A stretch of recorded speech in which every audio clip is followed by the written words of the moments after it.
Recording. Boom. There we go. There we go. Redeem Yourself podcast back once again in the building this evening. Well, at your residence, and I'm in my residence. We got Mr. Tom Fay. How are you, bro? Not bad at all. Thanks for having me. Awesome, man. I appreciate you, wanting to come on, share your story of experience, strength, and hope with myself and the listeners. I've only know what I've seen on the Instagram page. Been following you for a while now, man. So I'm interested to hear your story and what led you to is it Gambit Recovery? Yes, Gambit Recovery. Okay. All right, cool. Well, I'm gonna drop this intro real quick, man, and then we'll get into it. Sound good? Sounds great. Redeem Yourself podcast. I'm your host, Jared. I go by Mr. Strength and Time. Got another guest in the building tonight. Jared. This is Gina. Y'all know the vibes. And this recovery. Let's grow. Let's win. Much success to everybody.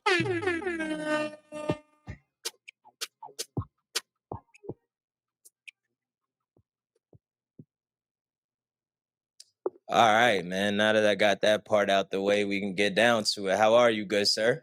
I'm doing better now after that intro. It's pretty rad. No doubt, man. Thank you. It gives me going too, man. It's a jazzy little tune. For sure. How has the week been, bro? I know it's only, what is today, Tuesday? Yeah. Tuesday, but it's good. Dude, busy but good. I tend to stay busy, but that's by choice. Yeah, right? Yeah, we got to. Yeah. I think I'm doing pretty good, man. I don't have no complaints, and I don't generally like to complain anyway. I did have to sleep off like a massive migraine earlier.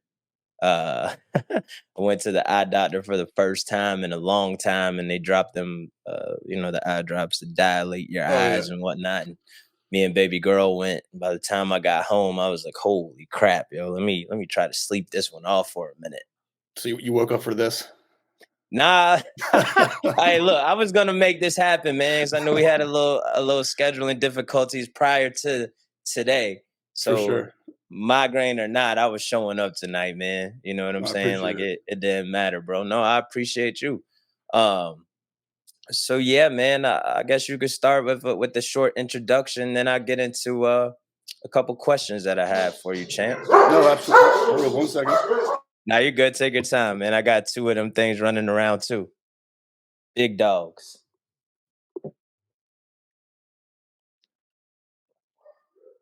Sorry, take a sip of water in the process. Dude, it's all good. No, all good. Sobriety date's 9/26/2010. I got sober Congrats. thank you, dude. I got sober, so that's a little over 13 years, but I got sober in Arizona, originally from Wilmington, Delaware.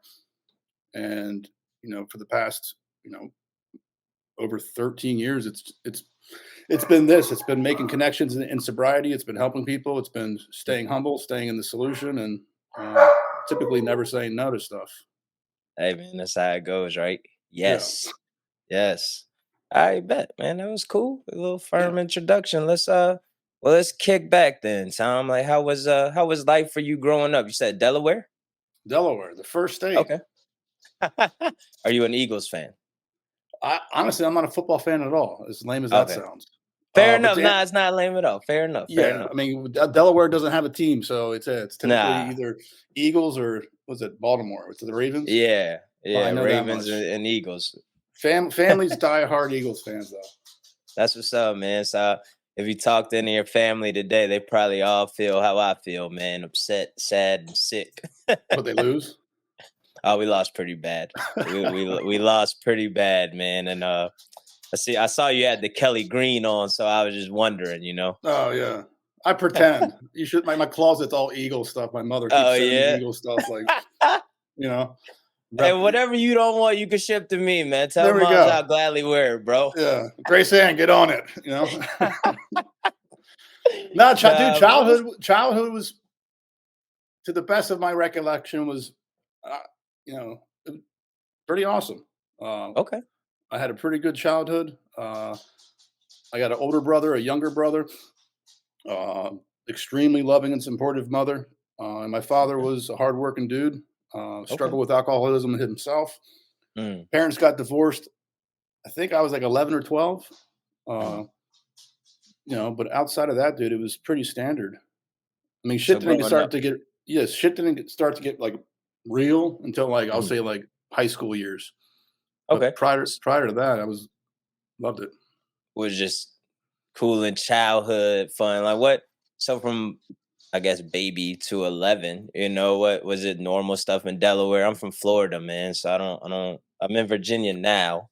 So I do see a little bit of the North, but like, what type of things did you enjoy as a kid? If you could go back to some of your purest moments. Oh, just being a white suburban nerd with no worries, man. Running No around, doubt. throwing rocks, breaking windows and shit.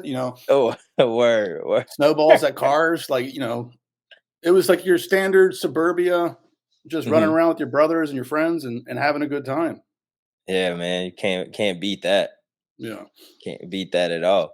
Uh, so you said high school was when shit started to get real for you. Yeah, I think a lot of it was a culture shock. I went to a fairly small private school Hmm. from like whatever kindergarten to eighth grade, and Okay. then the transition from private school, like a upper class private school, then to your standard public school. It was like this huge culture shock where it's like, oh wow, there's 80 people in my class rather than eight, and they're Yeah. all different colors, and it's like it was like different, Word. and Word. then I linked up just because naturally I recognized I had a problem with authority at a young age, Hmm. so I was attracted to the guys that were cutting class that were smoking cigarettes. So it was like freshman year Okay. was like, all right, cool, like the cool kids are doing it, so and it feels good. So I Yeah. just linked up with that, and that became like the routine. Was there any and the only reason I'm asking this question because of course in recovery I can kind of go back and pinpoint exactly what happened to me personally. So I was like 14 and it was a similar type deal. Mine on the hand was I lived in Florida, surrounded by family, my loved ones. I grew up in the church and such. And then my dad, oddly enough, went to seminary school to become a pastor. But instead of him doing it in Florida, he did it in Virginia. So he left, moved to Virginia. So my fifth, sixth, seventh grade year, fourth, fifth, sixth, seventh grade year, he was gone, like absent a long time, which left me by myself. My mom was working all the time. I had a baby brother. So all the attention was garnered to him, And by the time I turned 13 and we moved here to Virginia, my support system was removed. My grandparents, my cousins, my uncles, aunts, like everybody was gone. So I had to kind of fit in, right? Instead of like, oh, I go chill with my cousins, I go hang out with my friends. And I've kind of found the same. Like I didn't know where to turn. So the culture shock first, like the style of dress was completely different from Florida. I'm shorts, Jordans, basketball, football jerseys year round. Come to Yeah. Virginia, it's the leather jackets, Timberland boots, New York hip hop. And I'm like, man, Yeah. what is this stuff? It was just completely different. But looking back at it, I can say, man, that's where my addiction started. Yeah, I mean, very similar. I'll say, like, I mean, I didn't really I smoked cigarettes in middle school, but like Mm. freshman year was really when like I stepped into like experimenting, Okay. and you know, I'll say through like the books I've read and all that stuff like that. It's like going back to like the can I pinpoint it? What I've pinpointed was I was just a people pleaser. Uh, Mm, I, I really struggled with people's acceptance, what they thought of me. I didn't want to be labeled likewise. a nerd, so it was just like, Likewise. you want to do this? Yes. And another thing was, it's always better over there. So like Yep. this girlfriend I have, sure, she's great, but that one's, I know she's better. It's Or the this disease of circle, more, right? this circle of friends is great, but that circle looks so much better than everything was better than what I had. And then I would acquire what I would, go after. And it was just like, all right, well, now it's that looks better. So it was like cigarettes to pot and Mhm, then I experimented with pot like freshman year. It just wasn't for me. mhm. I don't like hearing my thoughts and forgetting how to breathe and being paranoid. Yeah. Yeah, And those then things. so like I knew pot wasn't for me because I'm not that deep in thought. And I remember like the first few times I smoked pot in high school, like my friends were like, "Look at that cloud. It looks like." I'm like, "Shut up, dummy." You know what I mean? Like, but then when I was introduced to heroin, Mhm. like middle of freshman year, end of freshman year, that's when it was like, this feeling is much better than anything I've ever felt. So let's stick with this. Bro, that is a fast jump. So I like was to it impress people. So job well done. yeah. But nah, man, in all seriousness, so what about alcohol? Was there like ever alcohol freshman year? Alcohol's always Okay. from an early age. Okay. But you can't do much drinking. Well, I couldn't do much Yeah. drinking like the excess in middle school, but like high school, absolutely, that's what we did. Uh, and then my dad would leave breadcrumbs that drinking is an issue.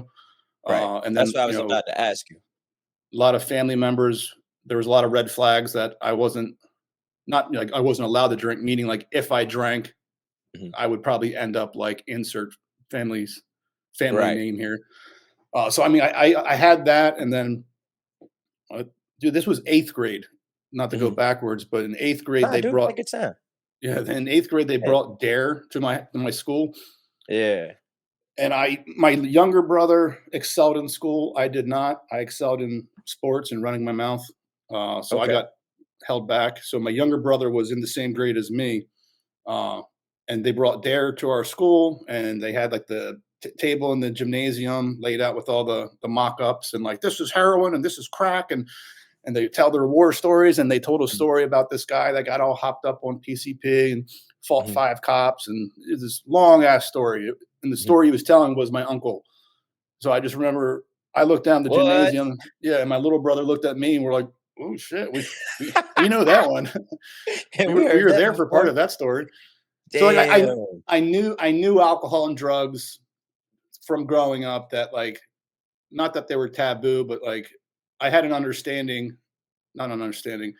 I was told if I drank or did drugs that it would be an issue and I would more Mhm. than likely not be able to stop.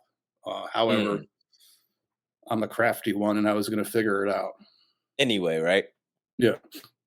Uh, and that's just really interesting that you say, like the red flags were all around. I grew up in a household where neither of my parents really drank around me, and later on, I found out that my pops also had substance abuse problems. He was in Miami in the '80s, so it was like it was a plethora Yeah. plethora of everything. The birthright, really. Yeah, so we got before he passed last year, man. We got to share some heartfelt moments, and I learned a lot about myself by listening to him, Yeah. and that was like his biggest concern for me. Like witnessing me go through it, and he didn't know how to connect with me. Um, so it's like you seeing the outcome of certain decisions, and still kind of like it's cool. I'm gonna go about it and figure it out anyway. But I think that's the arrogance of youth. But Hmm. then like through growing up and True. then like in addiction, or in active addiction and honestly in recovery, it's also like Mhm. that's just the dude, I struggle with words clearly. It's all good, man. It's I'm like no that professor, youth, bro. but I then ain't it's here to also grade the you. the the arrogance of just human nature where it's like, Yeah, "That's it not can't gonna be me. happen to me." That's the Yeah, it ego in can't it. be It's me. like, "Yeah, that might have happened to him, but here's why it's not gonna happen to me. Even though I'm doing all the same things, I'm getting the same Mhm. shitty results, I'll figure it out though," you know? Yeah, it won't be And me.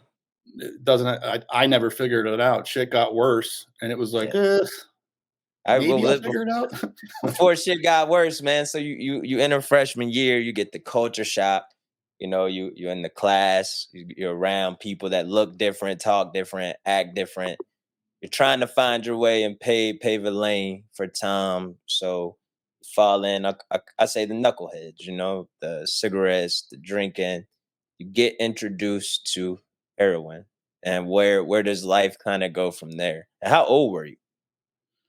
Like 14, 15, freshman year, S 16 maybe? 16. 15, 16, freshman year, and then Dude, I mean, what happened after heroin is like everything stopped.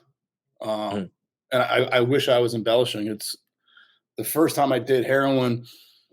I got a good friend, Howard, that used to say that, like you do heroin and you feel really good, but you're not supposed to feel mhm. that goddamn good because everything paled in comparison. So, Right. like, school didn't feel that good. My family didn't feel that good. Friends. So it's like all of that took a back seat to where my focus became more heroin.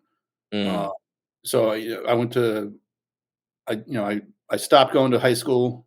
I think it was my junior year, but I went to freshman year twice. So technically my senior year, I would say. okay. But yeah, dude, it's like, and I hate to say it, I don't I do my best to steer away from all the cliche sayings, but like the aha moment. But it was like I did heroin, it felt insanely good.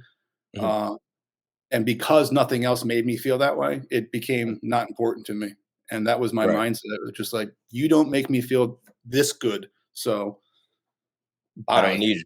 Yeah. Yeah, I don't need you. Why would I And be around anything that doesn't give me the same I would say joyous feeling, but we know that all of those emotions are lies now. You know what I'm yeah, saying? So whatever the feeling was, right? Why would I want anything other around me? for sure. And then So it that kind of was that consumes you. yeah, that was my trajectory. It was, Mm, you know, just zero education, can't skateboard, can't play guitar. You know what I mean? It's like, mm, but I know where to get heroin in Philadelphia, Jersey, Florida, Delaware. So it's like, and in early addiction, mhm, I would say because I was such a fucking nerd, mhm. there was a sense of pride to that. Like, yeah, this is what I'm the I do. plug. You know what I mean? Yeah, I Like, can get to I'm connect. in the inner city now. Like, I got cool friends. Like, we do Yeah, gnarly shit. And it's like yeah. it became like this chip on my shoulder. Uh, but I wasn't one to like. I had immediate consequences through my drug use, Mhm. both internal and external. Majority were internal, meaning a lot of guilt and shame. Like I Right. saw, I wasn't shy about what I did. So Mhm, also I was very naive. So mhm. back east, there it was called dope, or they call it was white powder. They called it boy. So like Yeah, no one had sat me down and said, hey, but this is heroin, and you're right. gonna be physically dependent upon it, and you're gonna get real sick if you don't use it. So it was just like, hey, this will make you feel good. So I Right, would right. candidly talk to people and tell them what I'm doing and this and that, and Mhm. they're all like, dude, what the fuck are you, you know? They're like, "No, bro, And that's actually not cool." yeah, and then I had a ton of guilt and shame because there was a lot of family not I won't I say judgment, family Mhm, of concern, and honestly love and support. But that came with boundaries, course. and then friendships ended because of I wasn't big on holding a job, so I Mhm. stole a lot. So Likewise, yeah, likewise. friends wouldn't want me around, family didn't want me around, and then with that came minor shoplifting shit, but to me it not having my mother allow me in the house really affected me. Mhm, Conversations with my father really affected me. So it mhm. was like the guilt and shame added up, and then that propelled my using because at Yeah, one you just point, do like I more. said, when I said I had that weird chip on my shoulder where I took pride in what I was doing, and when I'm ready to stop, I'll fucking stop. I don't need your Mhm. speeches or interventions. And then when I wanted Right. to stop, this is like 17, 18, when I wanted to stop and experience like withdrawal, and it was like, what's the point of stopping now? I've already done this Mm, much damage. I've already, in my head, ruined my adolescent life. It's like, right. what's the point of people like me getting sober? Like I'm doomed to this, so to speak. So at 17, 18, were you even aware, like, sobriety existed? I was. I had an uncle who was, I'll say, 16 years sober at the time. That was, well, roughly at that time. That was the uncle that was on the story Fought the for cops Dare. and whatnot, yeah. My dad went to rehab. Family members went to rehab. My Mm, dad had a big book in his car. It's like I knew what it was. And I think my first meeting was at like age 18. My dad took me mm. to, and that And kind of my helped me. pops took me to one. And my Yeah. pops, he Did took it me to work? one, man. No, No, not at all. Not at all, man. I literally sat in there. I can't remember like what was spoken about, of course, but I remember sitting in there as a youth, a young adult, and being like you said, the ego. Like, man, I'm nothing like these people. Like, I'll never be like this. Not knowing, hey, man, you already are. Like, Yeah. it's there, you know. Um, for me, alcohol was kind of my gateway drug. It gave me the, oh man, I'm cool now. This is all I need is beer, right? And I can go wherever I want. And then beer progressed to rather quickly cocaine. And that was like, oh, I'm the king now, man. I can sell this. I got money. I can women. I could buy. You know what I'm saying? That's what it Yeah. made me feel like. And then it led down a really dark road rather quickly. Few jail sentences. Well, one long-term jail sentence, and a few overnighters. Thank God that it didn't end up worse. But even No. through all of those hand slap moments, it was like I just never could get it until enough was enough. So you start, I guess, pondering the idea of sobriety, but withdrawals happen. Like where does Tom's life go from there, man? Like, A lot of couch hopping. Uh, mm, I think my first treatment or detox, I was probably 18, 19. So okay, like wasn't like I didn't know what the 12 steps were because they were on every freaking wall of the rooms I right, went to. But like you said, like uh, I was incapable of seeing hmm, past the room. I just saw the room. yeah, Like we're you in a said, like box. I am not like these people. You know, Hmm. I still got some spaz to me. I'll get through this. And it's like when I look like that, then I'll get Yeah, sober. And like I said, I felt like that already. So that rather than that weird shift of like, let's get sober, hmm, I just stayed in that funk of what's the point of getting sober? Like, I just didn't mm, see anything out of it. So I had an idea of what sobriety was, and it hmm, wasn't appealing. I saw my dad go to meetings. He would come back drunk. Uh, mm, so it's like I had this weird false, it wasn't even my experience of the 12 steps. It was other people's. And I would just base mine off, well, it didn't work for that dude. So clearly it it ain't doesn't work. right, Uh, right, but I just kept piling on guilt and shame, hmm, doing nothing about it. I mean, I felt like I was a piece of shit. So because I felt that way, I I supported that thought by the actions. Then I acted that way. So it was like more theft, more scumbag stuff, hmm, ripping off drug dealers, uh, ripping off friends. And then it was like, hmm. because I just did that, it's like, oh man, like now I am I'm a already here. loser, dude. Yeah, And then I got picked up. Dude, I wish I could. This is after several detoxes and rehabs. Uh, hmm, I was living in my car for like 4 months. And this is, I'm 42. So this was forever ago. So no hmm, cell phone, just living in my car, doing my thing, getting high every day. And then I got caught shoplifting at freaking Target. Their loss mm. prevention is top notch, sir. Um, Top and flight security of the world, Craig. note to my listeners: don't steal from Target. And then when dude, like they just gave me that stupid citation thing, and the cops had me sitting in the back seat of their car. And this was one of those like where like the gears kind of started ticking.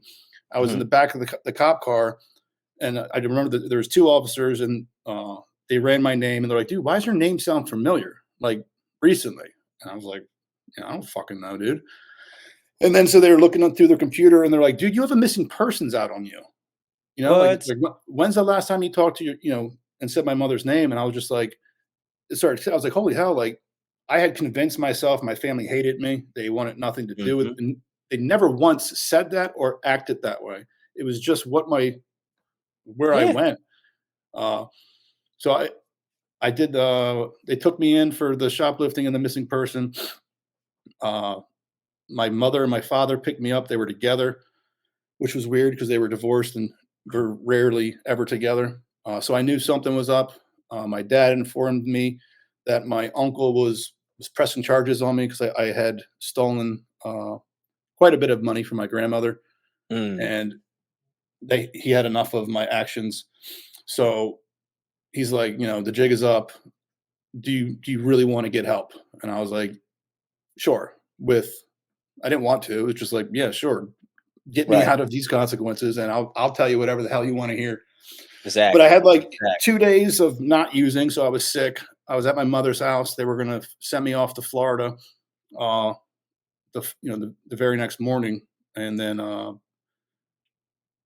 without heroin, coke, and alcohol in me, I go straight to catastrophic thinking. Like, Mm. everything's screwed. Everyone hates you. Right back to it. Even though I'm in my mother's house where I wasn't allowed, they had just given me an opportunity to go to a different state to get well. Mhm. It's right back to, you're a failure. You're nothing. You've tried Yeah. to get sober. You can't get sober. What's the point? So I figured, Self-sabotage, man. yeah. Self-sabotage. So I figured you know, rather than give that, another opportunity to fail and say I attempt to get sober and failed yet again or this and that, I was like, all right, dude, let's just end it all Fuck it all up. and we'll be done with it. So how graphic can I get? I don't want to. Dude, do your thing, man. Cause Oh, if we're gonna go down the suicide lane, man, I'm right there with you. So I could oh, kind of good. share mine too. So I laid out towels because I've only seen it in movies, and I was But like, how this old were you? is 19, 20, maybe Okay. 20, Okay. 20-ish. Stabbed myself in my stomach and slit my wrists. Mm. Mm. Uh, uh, Bled out. And I talk about this because I didn't used to talk about this part of it, but now that I processed a lot of it, it's important to me to hear myself audibly say it. I remember bleeding out. Uh, I remember all the pain. I remember laying there with like zero strength, and I heard my mother find me. I heard my mother scream for her fiance to call the paramedics. I heard her screaming my name, and this Mm. is the part that I not that I struggle with, but I have to hear myself say it because I don't know if I couldn't open my eyes, meaning I was going out, or if I was Mhm. just, there's no way I'm looking at this woman, like my mother's there holding me. Uh, I went out, woke up in the hospital. When I had woken up, I had reconstructive surgery of my artery and nerves, a blood transfusion. I was all surgically taped and stitched up. And dude, I was alive, and that was the Mm. not the worst part of it. The worst part of it, it was like a freaking family reunion. I had people in from out of state, like, to visit this fuck up. Tommy's Mhm. here in the hospital, and it was like, and being so self-absorbed, riddled with guilt and shame, it's like that's like the Armageddon of shame right there. It's just like, Yeah. Right. So I was like, now what? And Mm. then my mother, I remember in the hospital, I had to stay there for a while because they have to get medically cleared, and then in Delaware, I think back then it used to be called like Baker Acted. So if you Mm. attempt, then they have to do a psychiatric hospital. Yeah. And I remember Yeah. her saying, "When you're out of here, do you still want to go to Florida?" And I was like, "Yes," but again, it wasn't. It was like, get me out of all of Right. this. I had just fucking ruined to Right. tenfold. Uh, yeah, and then went to Florida. Was that so? My, like, man, I can share a little bit. First and foremost, man, I'm grateful that you're still here, champ. Yeah, Um, appreciate that. Blessed, definitely blessed. Uh, the self sabotage thing, man, it rings home because I used to lie to myself a lot too, man. And then I lied to myself so much that I carried that identity, right? Like, and I already fucked this up. Might as well just keep going. I'm a fuck up. I'm never gonna amount to anything. I'm a liar. I'm a cheater. I'm a backstabber. I'm a thug. You know what I'm saying? Like all of these labels, right? That either I heard from people talking about me, or that I just told myself because I'd done so much wrong. That guilt, that shame. So I didn't know any other way, and I probably did know another way to get around it. But let's be honest, as an addict, like I didn't want to. Mm, So I thought what I thought to continue doing what I wanted to do until I reached well, I was 28. Um, and at this point, man, I had two kids. One of them was a month old, the other was 3. And I reached my point where I was like, man, like I'm over this shit. Like if this is what life is, like I don't want it. You know what I mean? I grew up in the church, like all that Bible study and stuff. Like y'all told me God was gonna do something else, and I'm sitting there stuck and can't do anything. So you, Yeah. you feel me? Like I'm drunk, Yeah. screaming at the sky, like outside at 2 in the morning. I'm sure, like looking back, my neighbors were probably like, "Yo, what the hell is going on?" Put a I shirt mean, on. yeah, like it's a prominent neighborhood here in Richmond that my family lived in, man. So I'm sure like people were peeking out the blinds, like, and I was the troubled like family on the block, man. Like 10 cop cars that pulled up to my parents' house in 2008. So it was always some shit going on that I was causing in that neighborhood, and this was 2013. Um, that I was just over it, man. So I proceeded to go inside. It wasn't as swift with the knives and shit, man. I just first thing I thought about was pills, like I'm a sucker. What's gonna be the easiest way and that I could just go. You know what I'm saying? So hammered enough, I went in, started popping pills. And thank God again, I passed out before, I could take the rest. Well, they found me the next morning, knocked out, and the funny part about it was my ex at the time. We were both living with my family, and God bless my mom. She came down the steps and saw me, I guess, sprawled out on the kitchen floor, and I couldn't imagine this now as a dad, right? Like she told her to go check on me to see if I was breathing, and she walked over and was like, "He's snoring," so which is a lot better. But I woke up that next morning, man, like pissed off at the world. Like, why the hell am I still here? Like, this is not how this was supposed to go. And it fucked me up because I blamed so much of my use, and apologies if I start crying, man, but I No, blamed it on my dad a lot, man. Me and him would go at it. Um, to this day, he just wanted to save me. And that morning came around and he was like, man, I didn't know it got this bad. Like, let me get you some help. And that was the last person I expected to, help me. yeah, Because I had done so much shit. You know what I'm saying? And yeah, man. So I did it. Went to here it was, I won't believe, St. Mary's. And when you do the suicide thing, they got to keep you for a certain amount of time. And for me, that was enough, man. I remember sitting in the room, bawling my eyes out, kind of like I'm trying to control now. And them taking me upstairs and in my hospital room, it kind of reminded me of my jail cell because it was just cinder block walls. I was in there by myself and I was looking around like, all right, I can't run in here. And this is the first time that I have to deal with myself and my way of thinking. Like, what am I gonna do? So I sat in that room probably for like the first 3, 4 hours, man, and just cried and laughed. Like, you know what I mean? Like all those emotions were so new, man. But I say all that to say, bro, it's tough. I get it, and I'm proud of you for, likewise, being man. here and staying on your journey, man. So whew, you get out of there, you hop to Florida, and then what kind of happens from there, bro? I fucking run rampant, dude. Really? Like, yeah, like I went to Florida. Like I said, not to get sober. I went to Florida to get the hell away from what I just had created in Delaware. I did like a 90-day stay at some treatment center. Mhm. I had that like false hope, like I'm gonna do it. Yeah, Went to sober living, paid no attention in group at that treatment center. I got this. I got this. All I need to do is get a job, get a girl, and I'm good to go. I went to word. sober living, uh, and dude, like within the first week, right when I was presented with heroin, it was, they talk about memory Back home. suffering. It was just like, dude, like, was it that bad, really? Like, maybe I probably, I think I overreacted, And this is like, still have sutures in my goddamn, wrist. I'm just like, nah, I wasn't, It's I not that overreacted for sure. bad. And then, right back to it, dude. And like, this is like in Florida alone, I probably went to like 20 inpatient treatment centers. Damn. Because it was like the minute I would get out, Just well, it's like, Florida, man. Like it's hard to yeah, escape anything in Florida. for sure. But yeah, I just like I said, back to the people pleasing. It would Mhm. I for whatever reason I cared more about, and it was always horrible people, and I mean that I was a horrible person. So it's like I can say that, we Word, identify. yeah.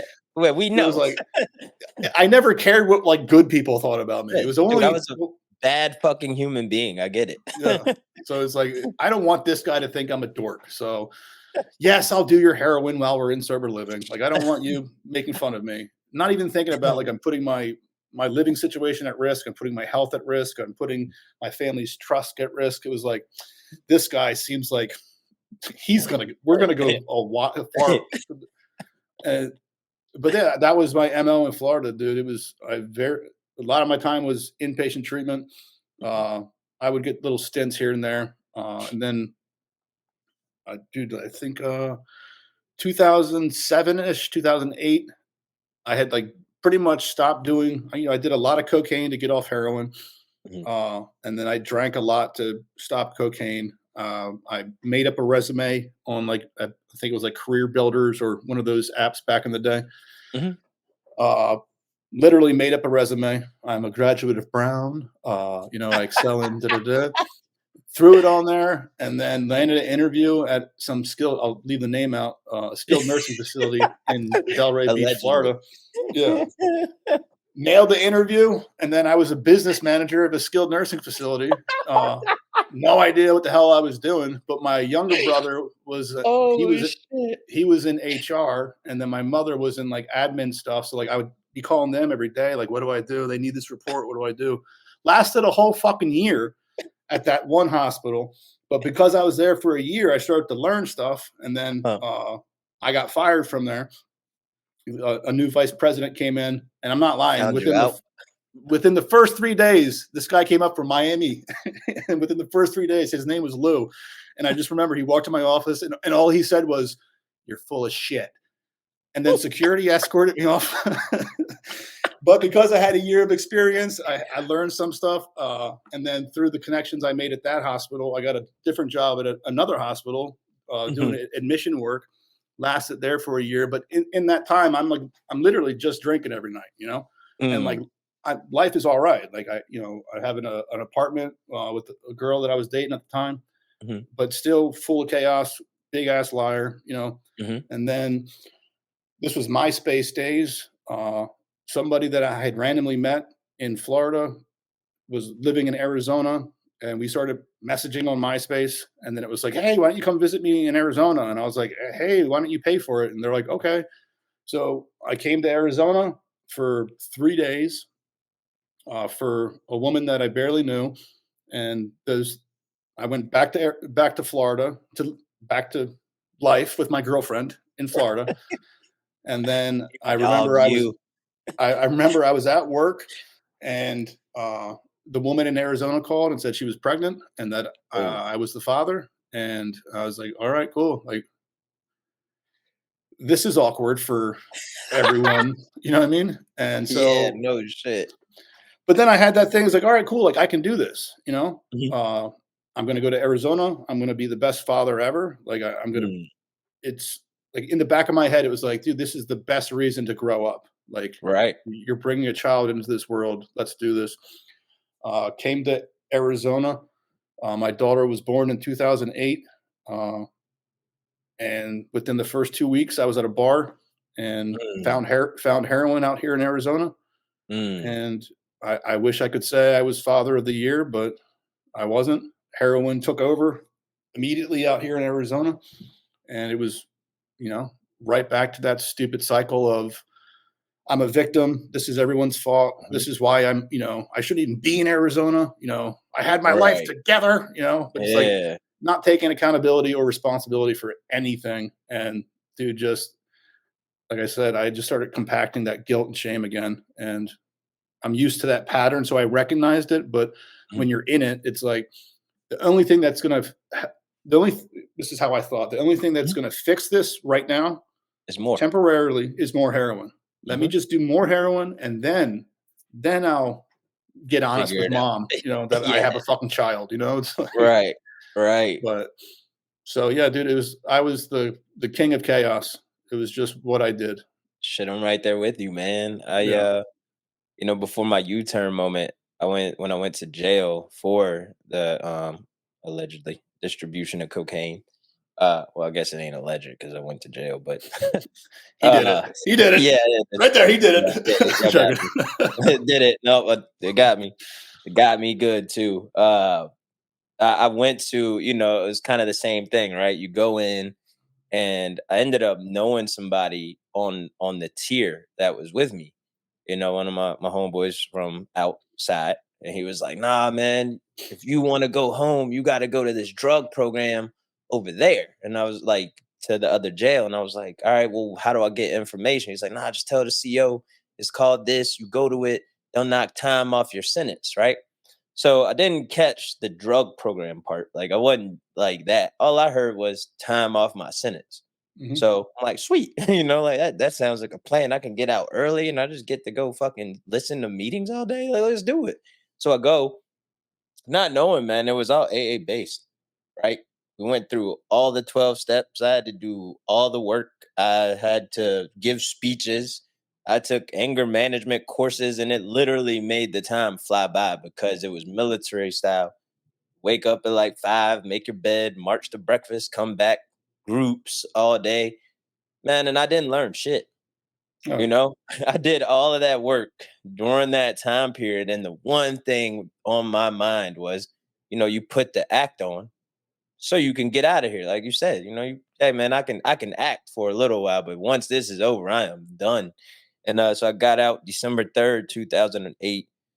And I think my friends had a welcome home party set up for me at a bar that night, yeah. and immediately all of that shit that I spent the last year sitting in daily was out the window. Um, I too, right after that, had my first child. He was born in 2009. And you'd think too, man, that, hey man, it's time to grow up, Jared. 20, was like 24 then. Let's grow up. Let's get a job. Let's try to figure things out. Except now I'm a felon. Nobody really wants to hire felons, so I'm just trying to work odds and end jobs to do anything. Can't keep those. Depression sets in again. Well, fuck it. Like I can't do this. What can I do? Like I just suck. I'm not shit. I'm just Yeah. gonna go get fucked up. So the cocaine, the alcohol increase until it runs out, man. And that's when my date came, 2013. Is what I explained a little bit earlier is when all of that took place. So when you get out to Arizona, you have your daughter, kind of the same scenario. Life starts to get a little bumpy. What was the U-turn moment, man? What finally made Tom? You said in 2010, right?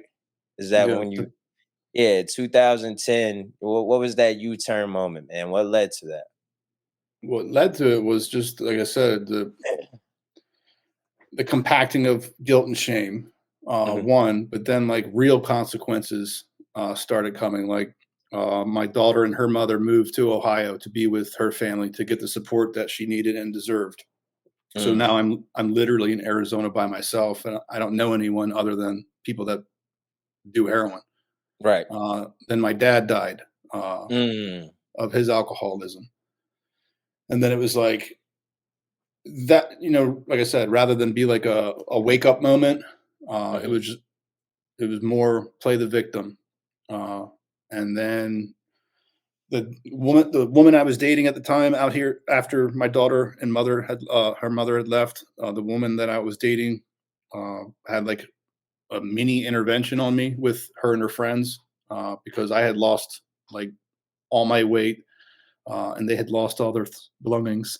But it was like so they confronted me on where all their stuff was, and Hmm. then also that I look like hell and that I need help. So I was like, all right, cool, like I'll go. But it was again, it wasn't to get sober. It was like you're if I don't go to freaking detox, they're going to throw some consequences at me.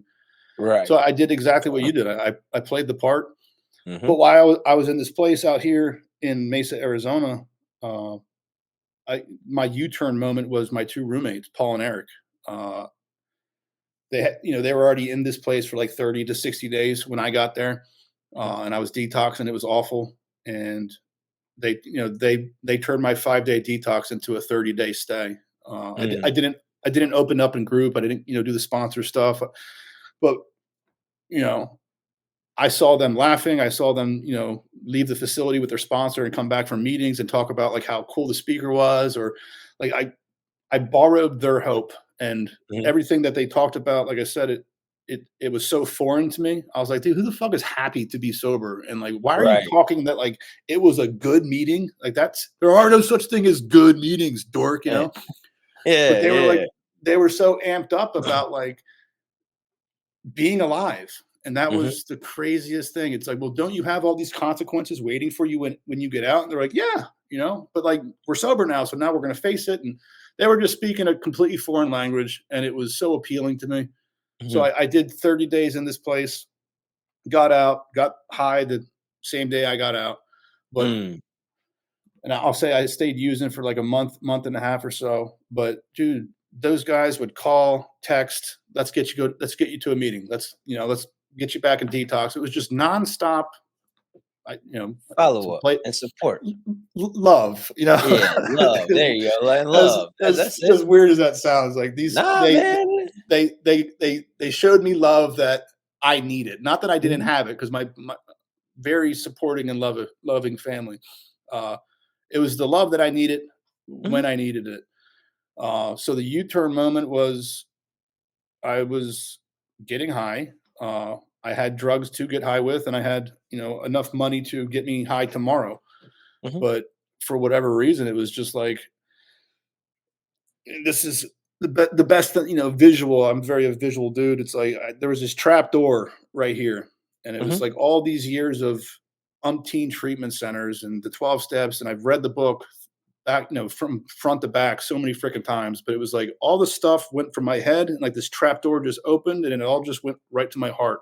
mhm, And it was like when that happened, it was like, dude, like I miss my daughter. I miss my family. I miss who I used to be. I miss that I find no enjoyment in anything outside of getting high. Uh, I genuinely hate myself. And because I hate myself, I respect no one else. And it was, mhm. I just sat there and I was like, I don't want this anymore.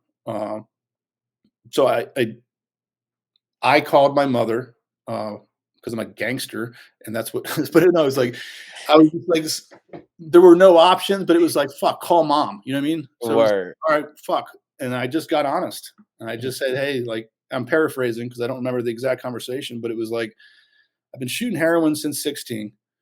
Uh, I am scared beyond belief. Uh, I think I'm gonna die, and I don't want to. And she's like, all right. And she's like, let's get you here. Let's get you there. And I was like, I'm going to go back to the place that I just went, but I'm going to do everything differently. And so mm. I went back to this treatment center. And again, it wasn't even the center. It was the peers that were in there. And I Right. went there and I just had this like audibly in my room, like you were talking about. I just audibly had a conversation with myself where it was like, I Mhm. don't give a fuck what anybody thinks about me. Like Right. I'm gonna be me. I'm gonna say what's on my mind when I want, how I want. And then so when I went in these groups, I was just like, blah, you know, like, I don't care. Like I don't want it in my head anymore. And they're like, get a Yeah. sponsor. I was like, done deal, get a sponsor. Like, and so it's like I just started doing this stuff. And internally, dude, I felt like life sucked externally. And I knew that Right.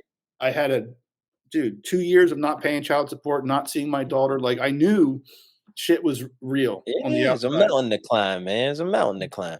But for the first time in my life, I was like, I don't care. Like You're free. now I'm able to deal with it. Like Mhm, I'm so then that was my U-turn moment. U-turn moment. It was like that trap door just released, and it was like everything that I thought was just dumb, stupid. It's like, yeah, oh wait, that's how yeah, other humans have feelings, and right, they should. And I was like, yeah. feelings are stupid. You're not supposed to. And it's like boom, right when it hit me in the heart, it was like, fuck, dude, like That's it. yeah. So I mean, that was the U-turn moment of was just having that weird clarity that I'm not happy with the version that I am, and I Mhm. know that I can be so much better. Yeah, Unfortunately, I bro. don't know how to do it. And I went to this to these peers that were doing it. And I followed the leader. Man, that's awesome. That's like in those books where they say success leaves clues. Oh yeah. You know, Well, you there's got plenty of around them. Yeah. yeah, you got around some people, man, who could show you differently. They were your peers, probably in some of the same activities, and they start laughing. And you like, yo, hold on, like, what are you smiling about? Like, you done Mhm. this shit? So, nah, man, not at all. Nah, I get it, bro. That's truly amazing and inspiring, dog. Like, so you go through it, man, and congratulations on your recovery. What does that led you to now, man? A life beyond my wildest dream. No, it's like But that's it's real led. spill, man. Yeah, yeah. It's led to this, and I don't take this. I mean this conversation. I don't take Yeah, this for granted. yeah, And what I mean by that is like living the lifestyles that we have lived, and so many have lived. It's like, dude, we have cognitive thought. We can carry a conversation. I can look, even though facts, we're virtually, I can look you in the eyes and have an honest conversation about ourselves and the damage facts. we created, and that we're strong enough to get through it.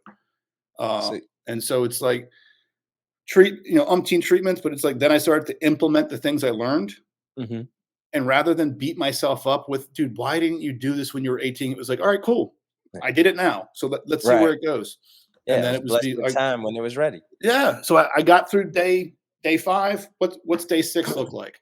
All right. Looks a lot like getting current on child support.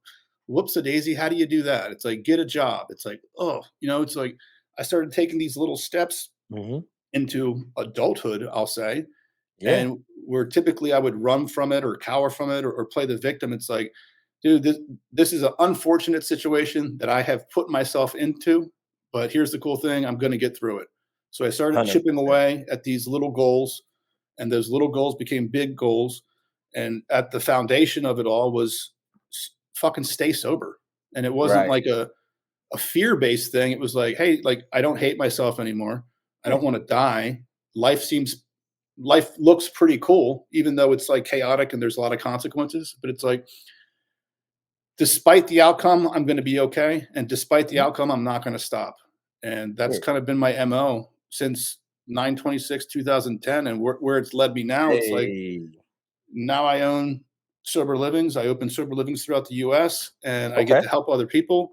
And it's, dude, it's one direction forward, that's and it. it's pretty awesome. Well, I wanna rap with you about those, man, off mic because, my wife and I are currently looking to, open some up here in Richmond as Well, then you would well. be a competition to. No, I'm joking. I thought we Hangs was the phone up. I know No, that's the truth, absolutely. man. So yeah, bro. Nah, that's truly inspiring and amazing, man. So my mic just fell, bro. That was kind of crazy. That's a That's how first. amazing it is. I knocked shit Yeah. over with it. That was all the power that just came from your speech there, man. Yeah. Uh, well, damn. Anyway, uh, shit. Break down what you are currently working on, man. Currently working on. Hmm? So I have houses throughout Arizona, California, Missouri. I'm getting ready to Okay. open up in Washington State uh, and North Carolina. Nice. Uh, but like, I think personally, like what I'm working on is in tandem with that is being more organized, doing a lot more of this stuff. Not Okay. that I'm anti podcast. It's just, dude, I really struggle on camera because I'm an idiot, and it's We just did a like, great job, man. but but now it's just like I don't care anymore. It's like, Right. and here's the cool thing is like, even though I view myself as an idiot, there's so many other idiots out there that could be watching this and go, wait a minute, like Yeah. I can do this. And I, Facts. I think that's the cool part. And dude, I always bring up Paul and Eric when I talk anytime about like getting sober because dude, they gave me everything I needed. And it was just Mhm. recognizing my inner strength. And Yeah. sometimes that happens just by having a conversation one on one. Sometimes Hmm. it's in a meeting, sometimes it's at a wherever work stuff, but it's you find that one individual that's like we talked about that's in their head saying they're nothing, thinking that they're going to amount to nothing, and it's either someone has already turned their life around to guide them, or they're like, hey Hmm. man, like despite what you believe about yourself, I believe in you, and here's how I can help you get through it. Word. It's so I guess that long-winded rant, that's what I'm working on is recognizing that I'm not an idiot, to stop saying it and to realize there's power in a message and to get that message out more in Most whichever definitely. pattern of it is. Well, with that, why don't you, before we wrap up, leave us with a word of advice to someone who, to that person that we were just speaking to that may catch this, that is looking for their tribe or people to give them hope, man. Like what could you say to inspire them to make that change? Hold on 1 second. My dogs are howling. So Yo, do your thing, man. I'm dropping mics. We got dogs. It's all good. I think, dude, it's just don't. I mean, I was going to say that the most cliche thing ever. I stopped myself. It's like, don't give up. Recognize your strength. I mean, that's, I can't drill that in more. It's like, and another thing is like, I say this to anybody, and I'll repeat it till I'm blue in my face because I do believe it. I don't care what you're doing, who you think you are, and what you've been through. There is always someone that looks up to you, and Facts. so it's like you're setting an example, and through that example, I believe you're able to find your inner strength, and it comes via other people. Meaning, if you had the capacity and the mental mindset to do all this stuff yourself, you would have done it forever ago. So Hmm. accept that you don't have it already. Maybe perhaps someone else does. Most definitely. Yeah, that's Yeah. beautiful sound in the background, Well, bro. yeah. Well, Tom, man, I appreciate your time, bro. Your story was truly inspiring and amazing, man. And I know it'll reach Yeah. the right people. Is there anything else you want to share before we head out? No, dude, I think this is awesome. Like I said, I checked it out, and I know my daughter just got home, so she was yelling, but I think that's the best ending because prior to starting, I got Family to hear time. a beautiful exchange of your child saying that he loves you Yeah. before you start recording. So, Hey, and honestly, man, that's what this is about. that's what it's all about, bro. Because I cherish those words, man. They mean much more than them three little words these days, you know. Hmm. Well, Tom, No, for Mr. sure. Gambit Recovery, thank you so much, bro, for your time, and looking forward to rapping with you soon, bro. Likewise, dude. I appreciate everything you're doing, man. No doubt, man. Likewise. Take it easy. All right, brother.